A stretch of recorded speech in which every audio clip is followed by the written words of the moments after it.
আমরা যদিও এত ভালো মুসলমান নই, সমস্যা নেই। আল্লাহ যদি আমাদের দোজখে ফেলেনও, সবচেয়ে খারাপ পরিস্থিতিতে আল্লাহ যদি আমাদের জাহান্নামে ফেলেনও, এটা হবে সাপ্তাহিক ছুটির মতো, কয়েকদিন মাত্র।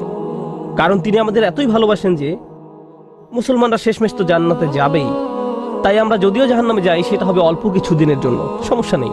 লান তামাসসানা নারু ইল্লা আইয়ামাম মা'দুদাত, গুটি কয়েকদিন ছাড়া আগুন কখনো আমাদের স্পর্শ করবে না, কিছুদিন মাত্র। ব্যাপারটা হলো, জান্নাত জাহান্নামের পূর্বে বিচার দিবস রয়েছে, যেটি একদিনের জন্য, সেটা 1000 বছর লম্বা হবে।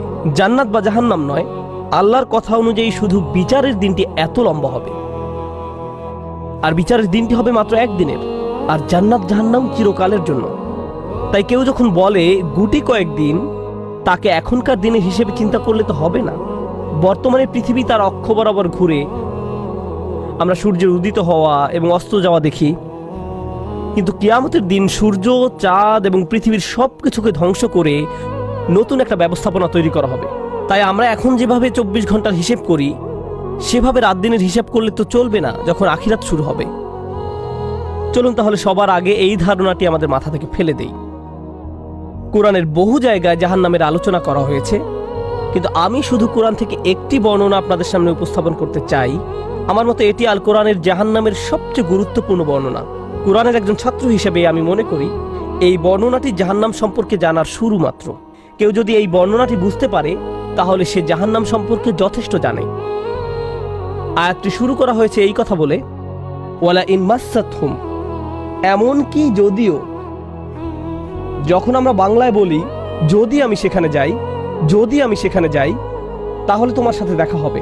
কিন্তু কেউ যখন বলে যদিও আমি যাই, এর মানে হলো যাওয়ার সম্ভাবনা ক্ষীণ।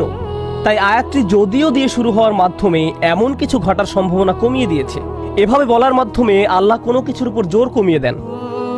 সহজ কথায় তিনি বাক্যটিকে দুর্বল করে দিচ্ছেন। যদিও, যদিও কি?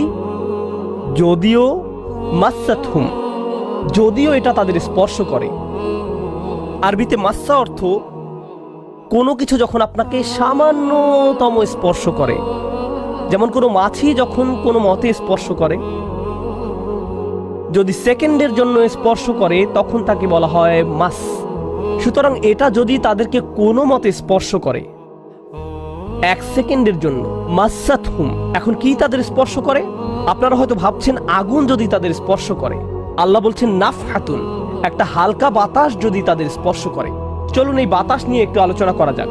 আরবিতে নাফহাতুন বলতে বোঝায় দরজা বন্ধ করলে যখন সামান্য একটু বাতাস এসে পড়ে, পর্দা নড়ে ওঠে, অথবা কেউ জানালা বন্ধ করলে যেভাবে হালকা বাতাসে পর্দা নড়ে ওঠে।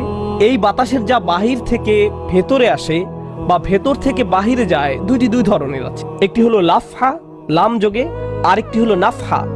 লাম যোগে লাফহা মানে বাতাসটি গরম, আর নুন যোগে নাফহা মানে বাতাসটি ঠান্ডা। আল্লাহ বলছেন এমনকি যদি ঠান্ডা বাতাস তাদেরকে স্পর্শ করে, যদি ঠান্ডা বাতাস তাদেরকে স্পর্শ করে তোমার প্রতিপালকের শাস্তি থেকে। তিনি এই আয়াতে জাহান্নাম কাউকে স্পর্শ করার কথা বলছেন না।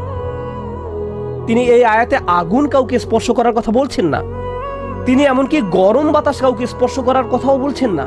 তিনি আগুনের ঠান্ডা অংশের কথা বলছেন, আর এটা আপনাকে চিরকালের জন্য স্পর্শ করছে না।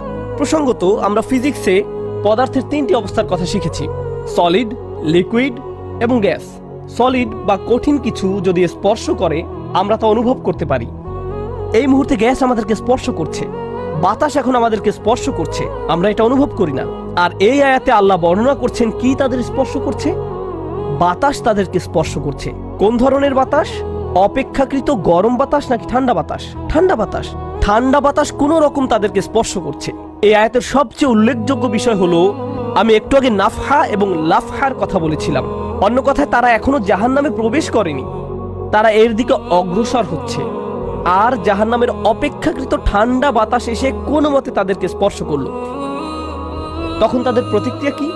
চিৎকার করে বলে উঠবে, ইয়া ওয়াইলানা, হায়, সবচেয়ে কঠিনতম শাস্তি আমাদের জন্য শুরু হয়ে গেছে। ইন্না কুন্না যালিমিন, আমরা সব সময় অপরাধী ছিলাম। তারা সাথে সাথে তাদের সব অপরাধ স্বীকার করবে। যে কারণে এই আয়াতটি আমি সংক্ষেপে আপনাদের নিকট উপস্থাপন করলাম। প্রথমত, এই আয়াতে আল্লাহ জাহান্নামের শাস্তির অভিজ্ঞতা বর্ণনা করছেন না। আল্লাহ সকল বিশ্বাসীকে জাহান্নামের আগুন থেকে মুক্ত রাখুন।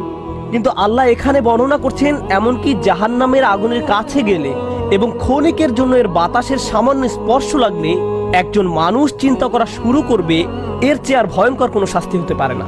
এজন্যই আল্লাহ দোজখের আগুন সম্পর্কে বলছেন, ইন্নাহা সাআত মুস্তাকাররা ওয়া মুকামা, নিশ্চয়ই তা অবস্থানস্থল ও আবাসস্থল হিসাবে কতই না নিকৃষ্ট। অল্প এবং বেশি যে কোনো সময়ের জন্য ওটা কত নিকৃষ্ট জায়গা। 1 সেকেন্ডের জন্য এটা ভাববেন না যে আমি তো খারাপ, আল্লাহ যদি আমাকে জাহান্নামে ফেলেনও এক সময় তো আমি এখান থেকে মুক্তি পাবো।